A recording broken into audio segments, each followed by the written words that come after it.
सबसे पहले बात राजस्थान में गहलोत मंत्रिमंडल के विस्तार की। आज शाम गहलोत मंत्रिमंडल का आकार बढ़ेगा।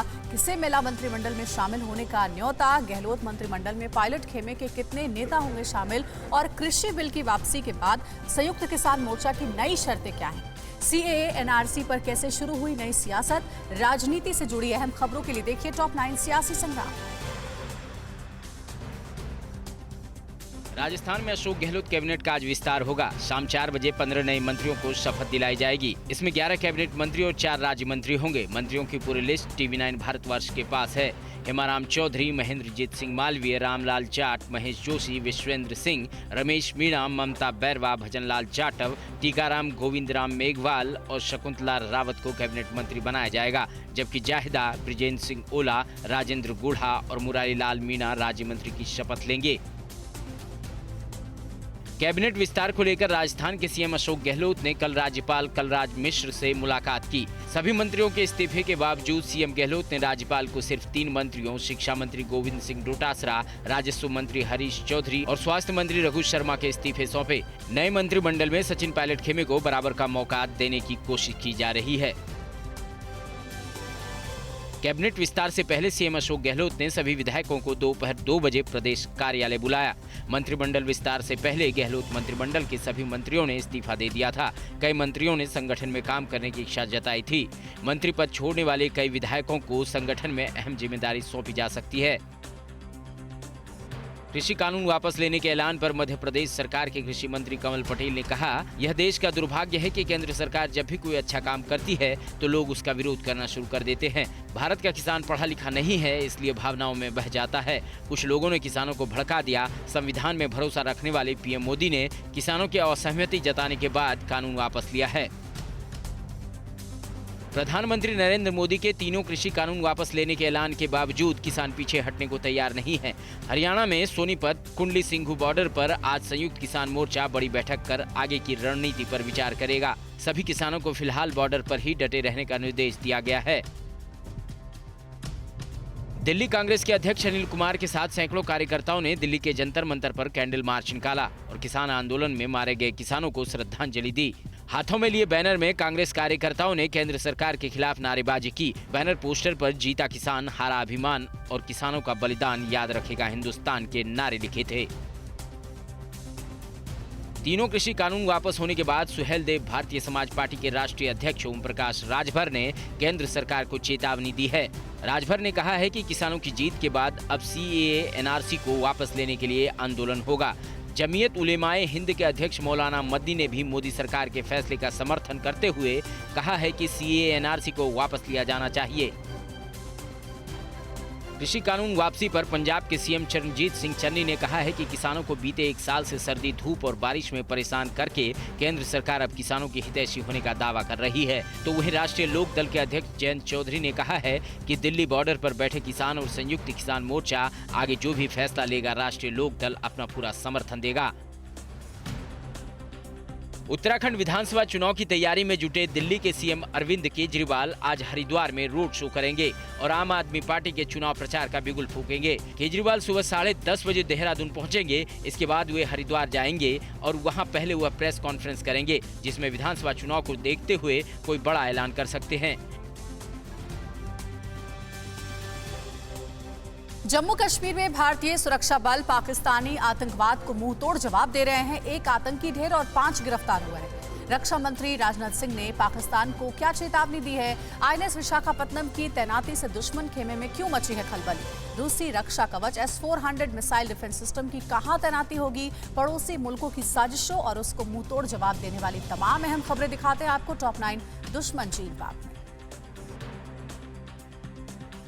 जम्मू कश्मीर में पाकिस्तान प्रायोजित आतंकवाद पर सुरक्षा बलों का करारा प्रहार जारी है। सुरक्षा बलों ने शनिवार को हिजबुल कमांडर मुदासिर अहमद वागे को मुठभेड़ में मार गिराया था। साल 2018 से ही घाटी में एक्टिव मुदासिर A+ श्रेणी का आतंकवादी था। सुरक्षा बलों ने पुलवामा में स्लीपर सेल मॉड्यूल का भंडा फोड़कर लश्कर के 5 आतंकियों को गिरफ्तार किया है।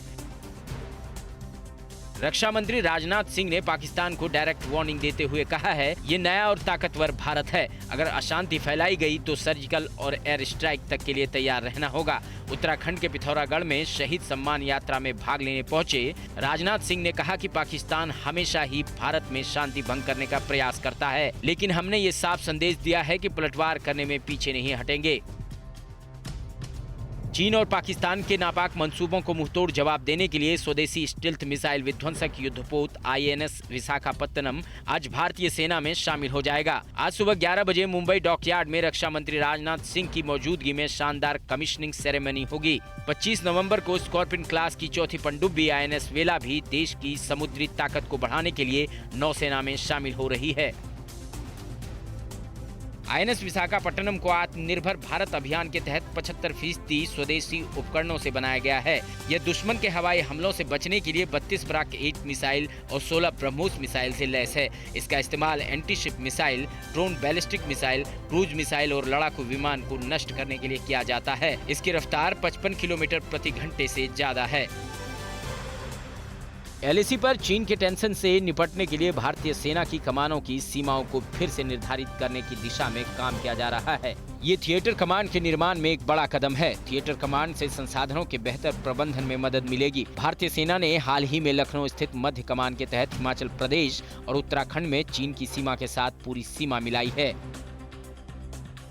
चीन की चालबाजी को देखते हुए मोदी सरकार ने LAC पर ड्रैगन के खिलाफ रूसी रक्षा कवच तैनात करने का फैसला किया है।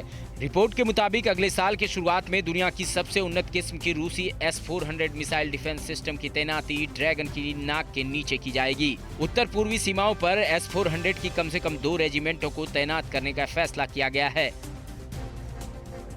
जिनपिंग की सेना ने भारत के साथ अपनी सीमा पर लंबी दूरी के रणनीतिक H-6 के बम वर्षक तैनात किए हैं। साउथ चाइना मॉर्निंग पोस्ट की एक रिपोर्ट में दावा किया गया है कि 11 नवंबर को PLA ने वायुसेना की 72वीं वर्षगांठ पर एक वीडियो प्रसारित किया था, जिसमें एक पर्वत श्रृंखला पर उड़ान भरने वाले H-6K का विजुअल भी था, जो यह दर्शाता है कि विमान को हिमालय भेजा गया था।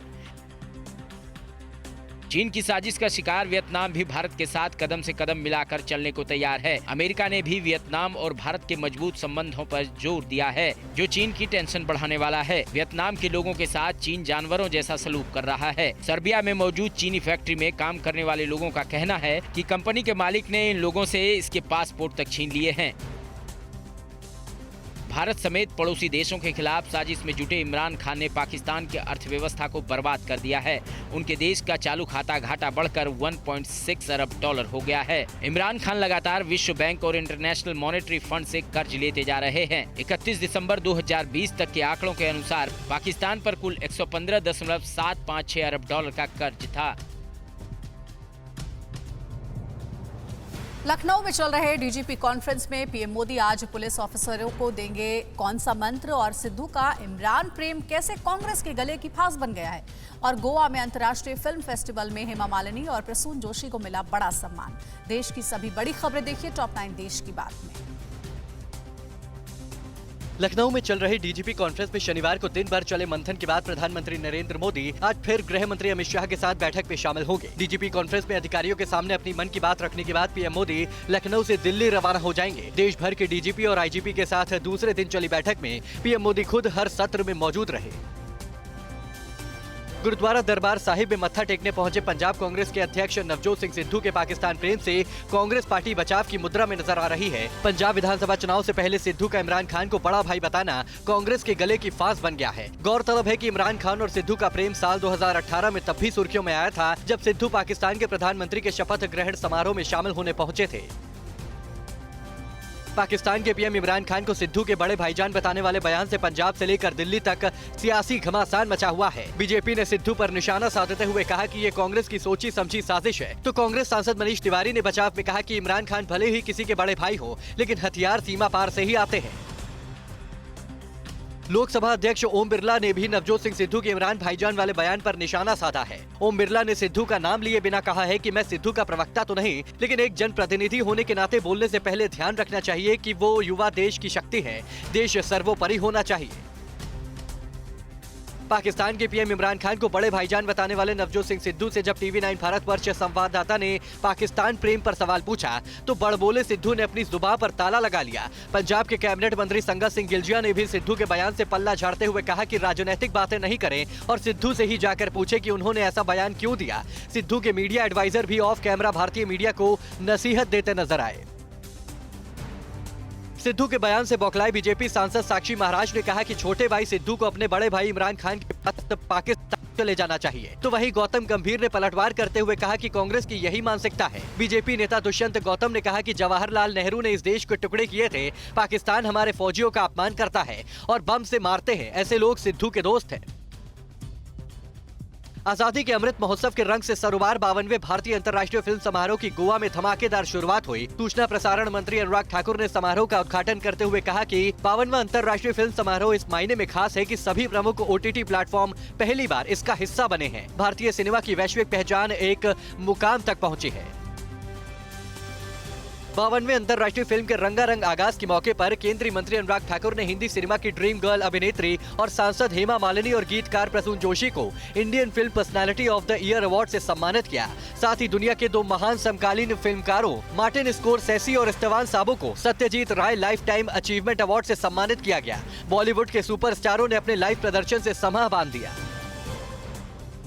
भारत और न्यूजीलैंड के बीच 3 मैचों की T20 सीरीज का आखिरी मुकाबला आज कोलकाता के ऐतिहासिक ईडन गार्डन में खेला जाएगा। रोहित शर्मा की अगुवाई में टीम इंडिया ने 3 मैचों की सीरीज में 2-0 की अजय बढ़त लेकर पहले ही सीरीज अपने नाम कर चुकी है। आखिरी मुकाबले में टीम इंडिया में शामिल कुछ नए खिलाड़ियों को मौका मिल सकता है, तो वहीं न्यूजीलैंड आखिरी मैच जीतकर अपनी लाज बचाने की कोशिश करेगा।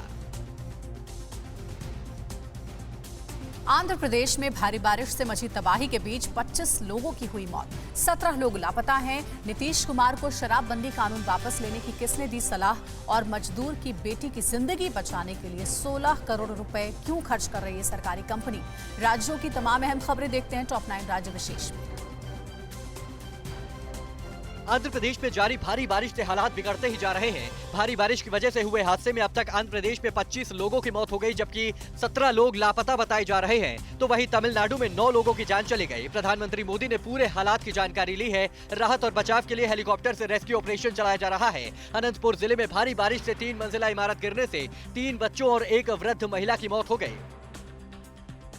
केंद्र सरकार ने तीनों कृषि कानून वापस लेने के बाद बिहार के सीएम नीतीश कुमार पर शराबबंदी का कानून वापस लेने के लिए दबाव बढ़ता ही जा रहा है। शराबबंदी कानून पर बिहार कांग्रेस प्रदेश अध्यक्ष मदन मोहन झा ने कहा कि सभी पार्टियों ने सदन में शराबबंदी कानून की सफलता को लेकर शपथ ली थी। अगर नीतीश सरकार मानती है कि शराबबंदी कानून सफल नहीं हुआ है, तो केंद्र सरकार ने जिस तरह से कृषि कानून वापस लिया है, तो शासन बाबू नीतीश कुमार भी शराबबंदी कानून को वापस ले सकते हैं। खाद्य एवं सार्वजनिक वितरण राज्य मंत्री अश्विनी चौबे ने खाद्य गुणवत्ता नियंत्रण प्रयोगशाला का उद्घाटन किया है। भारतीय खाद्य निगम अब लैब में खाद्य और चावल के पोषक तत्वों की जांच करेगा, ताकि खाद्य की गुणवत्ता FSSAI के मानकों के अनुरूप रहे। आम आदमी को खाद्य सुरक्षा मुहैया कराने से पहले भारतीय खाद्य निगम का ये प्रयोगशाला पोषक तत्वों, कीटनाशक और अन्य हानिकारक तत्वों की टेस्टिंग करेगा। बीजेपी ने शिवसेना पर मुंबई शहर में BMC के बिजली और नेट का केबल डालने को लेकर करीब 188 करोड़ रुपए घोटाले का गंभीर आरोप लगाया है। बीजेपी का आरोप है कि BMC में ट्रेंच बेचने के लिए 550 करोड़ रुपए का टेंडर निकाला था, जिससे BMC को 188 करोड़ रुपए का नुकसान उठाना पड़ा। बीजेपी विधायक मिहिर कोटेचा ने BMC कमिश्नर इकबाल चहल और मेयर किशोरी पेडनेकर से कॉन्ट्रैक्ट को रद्द कर पूरे मामले की जाँच की मांग की है। दिल्ली में चल रही तेज हवा से लोगों को जहरीले वायु प्रदूषण से दिल्ली वालों को कुछ हद तक राहत मिली है। रविवार को सुबह नौरोजी नगर में लगे पोल्यूशन मीटर पर PM 2.5 का लेवल 186 रहा, वहीं PM 10 का लेवल भी घटकर 312 तक पहुंच गया। दिल्ली में दिवाली के बाद से ही PM 2.5 का लेवल 300 से 400 के बीच बना हुआ था, जबकि PM 10 का स्तर 400 को पार कर जाने से लोगों को सांस लेने में तकलीफों का सामना करना पड़ रहा था। मौसम विभाग की माने तो आने वाले दिनों में तेज हवा चलने और हल्की बारिश होने से प्रदूषण का स्तर कम होगा। यूपी के बुलंदशहर में सड़क पर फर्राटा भर रही कार पेड़ से टकराने के बाद आग का गोला बन गई। हादसा इतना भयानक था कि गाड़ी का ड्राइवर जिंदा ही जल गया। राहगीरों ने बड़ी मुश्किल से 2 लोगों को कार से सुरक्षित बाहर निकालकर जान बचाई। पुलिस ने जांच के बाद कहा कि खुर्जा कोतवाली के पहाड़गढ़ी गांव के पास शिकारपुर रोड पर कार का टायर पंचर होने से कार अनियंत्रित होकर पेड़ से जा टकराई। सीसीटीवी में कैद खौफनाक वारदात की ये तस्वीरें मुंबई के मानखुर्द स्टेशन की है। देखिए कैसे लोकल ट्रेन के लगेज डब्बे से उतरे एक शख्स ने दूसरे शख्स पर धारदार हथियार से जानलेवा हमला कर दिया। जानलेवा हमले में घायल दीपक नाम के शख्स की मौत हो गई। मुंबई क्राइम ब्रांच ने 12 घंटों के अंदर मामला दर्ज कर आरोपी शख्स को नवी मुंबई से गिरफ्तार कर लिया। दिल्ली पुलिस ने स्पेशल स्टाफ की टीम के साथ मिलकर एक ऐसे गैंग का पर्दाफाश किया है जो लोगों के व्हाट्सएप को हैक कर ठगी का शिकार बनाता था। पुलिस ने गिरोह में शामिल एक नाइजीरियन मूल के एक शख्स को बेंगलुरु से गिरफ्तार किया है। नाइजीरिया में बैठकर गैंग के सदस्य अपने हैंडलर्स के जरिए लोगों को ठगी का शिकार बनाते थे। व्हाट्सएप अपडेट करने का मैसेज भेजकर स्क्रीन लॉक और व्हाट्सएप हैक कर ठगी का शिकार बना लेते थे। एक मजदूर की 2 साल की बच्ची की जिंदगी बचाने के लिए छत्तीसगढ़ की एक सरकारी कंपनी बच्ची का इलाज पर 16 करोड़ रुपए खर्च करने का ऐलान किया है। कंपनी ने ये रकम बच्ची को हुई एक दुर्लभ बीमारी के इलाज के काम आने वाले इंजेक्शन को खरीदने पर खर्च करेगी। कंपनी ने इलाज के लिए 16 करोड़ रुपए जारी करने की मंजूरी दे दी है। बहुत जल्द इंजेक्शन को खरीदने की प्रक्रिया पूरी कर ली जाएगी। देश में कोरोना का प्रकोप हुआ कम, लेकिन सावधानी नहीं होनी चाहिए कम। कहा 202 दिन की जंग के बाद महिला ने दी कोरोना को मात। बिना वैक्सीनेशन के सर्टिफिकेट देने वाला डॉक्टर कहां से हुआ गिरफ्तार और कोरोना ने कैसे बढ़ाई रूस की चिंता। सदी की सबसे बड़ी बीमारी से जुड़ी हर बड़ी खबर देखिए टॉप 9 कोरोना महामारी। देश भर में कल कोरोना के 10,302 नए केस सामने आए हैं और 267 मरीजों की मौत हुई है, जबकि एक दिन पहले 11,000 से ज्यादा नए मामले सामने आए थे और 459 लोगों की मौत हो गई थी। देश में संक्रमण के कुल मामलों में भले ही कमी आ रही हो, लेकिन कई इलाकों में कोरोना बढ़ने से सरकार की चिंता बढ़ गई है। देश में इस समय कोरोना के 1.25 लाख से कम एक्टिव केस हैं। गुजरात में एक 45 वर्षीय महिला ने कोरोना के खिलाफ 202 दिन तक लड़ाई लड़ी और आखिरकार स्वस्थ होकर हॉस्पिटल से अपने घर पहुंच गई। गीता धार्मिक 1 मई को कोरोना वायरस से संक्रमित हो गई थी। इसके बाद उन्हें रेलवे हॉस्पिटल में भर्ती कराया गया। इस दौरान 9 बार उनकी तबीयत ज्यादा बिगड़ी, लेकिन अब पूरी तरह से स्वस्थ होकर घर लौट आई हैं। इसके बाद परिवार में खुशी का माहौल है। केंद्र शासित प्रदेश लद्दाख और पुडुचेरी में कोरोना संक्रमण के मामले लगातार बढ़ रहे हैं। इसे देखते हुए केंद्र सरकार ने पत्र लिखकर प्रशासन से आवश्यक कदम उठाने को कहा है। इससे पहले मंत्रालय ने हिमाचल प्रदेश, आंध्र प्रदेश, जम्मू कश्मीर में कोरोना के बढ़ते मामलों और वीकली पॉजिटिव रेट को देखते हुए समीक्षा करने और टेस्टिंग बढ़ाने के लिए कहा था। देश एक तरफ कोरोना महामारी की चुनौतियों से निपटने में जी जान से जुटा हुआ है, तो वहीं कुछ रिश्वतखोर डॉक्टर अपनी करतूत से बाज नहीं आ रहे हैं। हरियाणा के सिरसा में हुड्डा स्थित डिस्पेंसरी में तैनात डॉक्टर निखिल कुमार बिना वैक्सीन के ही सर्टिफिकेट दे रहा था और इसके एवज में 10,000 रुपए की डिमांड की थी। इसके बाद विजिलेंस की टीम ने उसे रंगे हाथ गिरफ्तार कर लिया। ध्यान रहे, कोविड वैक्सीन की दोनों डोज लेने के बावजूद आप कोरोना के कहर से पूरी तरह सुरक्षित नहीं हैं, इसलिए सावधानी बरतने में कोई कमी ना करें। भोपाल में वैक्सीन की दोनों डोज लेने वाली 54 साल की एक महिला की कोरोना संक्रमण से मौत हो गई। मध्य प्रदेश में एक हफ्ते के अंदर ये दूसरा मामला सामने आया है जब पूर्ण टीकाकरण के बाद भी किसी कोविड संक्रमित की मौत हुई है। दिल्ली में एक तरफ कोरोना के खिलाफ जंग चल रही है, तो दूसरी ओर प्रदूषण से भी पार पाने के लिए जोरदार युद्ध जारी है। दिल्ली में बढ़ते प्रदूषण को देखते हुए DDMA ने मेट्रो और बसों में खड़े होकर यात्रा करने की भी मंजूरी दे दी है। दिल्ली मेट्रो के हर कोच में 30 यात्री खड़े होकर यात्रा कर सकेंगे। वहीं बसों की सीट क्षमता के 50% यात्री खड़े होकर सफर कर सकेंगे। ताजनगरी आगरा में आया पोलैंड का एक कारोबारी कोरोना पॉजिटिव पाया गया है। ये कारोबारी जूता कारोबार के सिलसिले में भारत आया है। तबीयत बिगड़ने पर जब उसकी जांच की गई तो वह कोरोना संक्रमित पाया गया। कोरोना पीड़ित कारोबारी आगरा में 2 जूता फैक्ट्रियों में गया था। दोनों फैक्ट्रियों के 50 से ज्यादा कर्मचारियों की जाँच की गई है। कोरोना महामारी ने बड़ी संख्या में लोगों को डिप्रेशन में डाल दिया है। एक शोध में सामने आया है कि कोरोना से संक्रमित हुई 70% प्रेग्नेंट महिलाएं डिप्रेशन का शिकार हुई थीं। दिल्ली के सफदरजंग अस्पताल के डॉक्टरों की एक टीम की ओर से किए गए अध्ययन में इस बात का खुलासा हुआ है। अस्पताल के डॉक्टरों ने कोरोना संक्रमण के साथ अस्पताल पहुंची 243 प्रेग्नेंट महिलाओं पर यह रिसर्च किया है। रूस में कोरोना से कल भी 1,254 लोगों की मौत हो गई। ये एक दिन में दुनिया भर में मौत से सबसे अधिक संख्या है। शुक्रवार को भी मरने वालों का आंकड़ा इसके बराबर था। रूस में कल संक्रमण के 37,000 से ज्यादा नए मामले सामने आए। वहीं जर्मनी में 24 घंटे में कोरोना के 63,924 मामले सामने आए हैं, जबकि 248 लोगों की मौत हुई है। सोमालियाई पत्रकार की मौत का गुनहगार कौन है? यूएई में चीन के मिलिट्री पोस्ट को किसने रुकवाया? चीन के खिलाफ क्यों हुए टेनिस के दिग्गज खिलाड़ी नोवाक जोकोविच? बीजिंग में आयोजित होने वाले विंटर ओलंपिक्स को लेकर क्यों परेशान है चीन? और बेलारूस पोलैंड बॉर्डर विवाद पर ताजा अपडेट क्या है? ग्लोबल टेंशन से जुड़ी दुनिया की सभी बड़ी खबरें देखिए टॉप 9 वर्ल्ड बैटल ग्राउंड। एक बम धमाके में सोमालिया के पत्रकार अब्दियाजीज अफ्रीका की मौत हो गई। बम उनकी कार की सीट के नीचे प्लांट किया गया था। वह स्टेट मीडिया रेडियो मोगादिशु के डायरेक्टर थे। पत्रकार अब्दियाजीज अफ्रीका अल-शबाब के आलोचक थे। ईशा की नमाज के कुछ मिनट बाद जोरदार धमाका हुआ जिससे उनकी मौत हो गई। अभी तक किसी भी समूह ने ब्लास्ट की जिम्मेदारी नहीं ली है।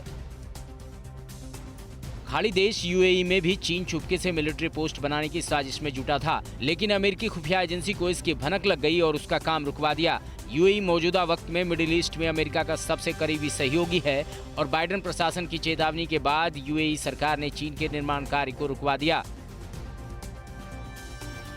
चीन की करतूतों के खिलाफ दुनिया एकजुट हो रही है। लापता खिलाड़ी पेंग शुआई की जानकारी नहीं मिलने पर महिला टेनिस संघ ने चीन से टूर्नामेंट की मेजबानी वापस लेने की धमकी दी है।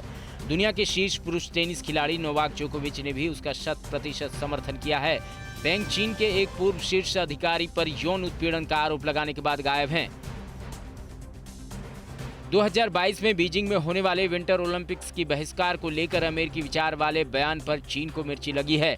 उसने अमेरिका पर अपनी भड़ास निकाली और कहा खेलों का राजनीतिकरण करना ओलंपिक भावना का उल्लंघन है। इस बीच अमेरिका के बाद ब्रिटेन ने भी बीजिंग विंटर ओलंपिक के राजनयिक बहिष्कार पर विचार की बात कही है। अमेरिका की पोर्टलैंड पुलिस ने रिटेन हाउस प्रदर्शन को दंगा घोषित किया है। यहाँ एक युवक ने विस्कोंसिन में प्रदर्शन के दौरान 2 लोगों की हत्या कर दी थी और एक व्यक्ति को घायल कर दिया था। करीब 200 प्रदर्शनकारियों ने शुक्रवार को पुलिस के सामने तोड़फोड़ की और आगजनी की कोशिश की थी। फ्रांसीसी येलो वेस्ट प्रोटेस्टर्स ने कल पेरिस मार्च किया और अपने विरोध प्रदर्शन की तीसरी वर्षगांठ मनाई। इस दौरान पुलिस ने उन्हें तितर-बितर करने के लिए आंसू गैस के गोले छोड़े। येलो वेस्ट प्रोटेस्टर्स 2018 में सड़कों पर उतरे थे और फ्यूल की कीमतों की बढ़ोतरी के खिलाफ प्रदर्शन किया था। पोलैंड के वॉलंटियर्स ने अपनी सरकार से बेलारूस के बॉर्डर पर फंसे शरणार्थियों की मदद की गुहार लगाई है। ये वॉलंटियर्स उनकी मदद के लिए सील किए गए बॉर्डर एरिया में पहुंचना चाहते हैं, जिससे जंगल में फंसे लोगों के लिए गर्म कपड़े और भोजन दिए जा सके। बेलारूस पोलैंड बॉर्डर पर हालात बेहद भयानक है। कई लोग अपने परिजनों से बिछुड़ गए हैं। बेलारूस ने एक वीडियो जारी कर एक प्रवासी महिला को अपने बच्चे के लिए रोते हुए दिखाया है। लाल कोट पहनी महिला बेलारूस की ओर से पोलैंड की बाड़ पार करने की कोशिश करती है और कई बार बेबी बेबी चिल्लाती है। यमन ज्वाइंट फोर्स ने रणनीतिक तौर से महत्वपूर्ण सड़क पर कब्जा कर लिया है। इस सड़क पर अभी तक हूती विद्रोहियों का कब्जा था। पिछले कुछ दिनों से यमन के कई इलाकों में सऊदी नेतृत्व के गठबंधन वाली सेना हूती मिलिशिया के खिलाफ जोरदार हवाई हमले कर रही है। अड़ी सोमवार से शुक्रवार शाम 6 बजे सिर्फ TV9 भारतवर्ष पर।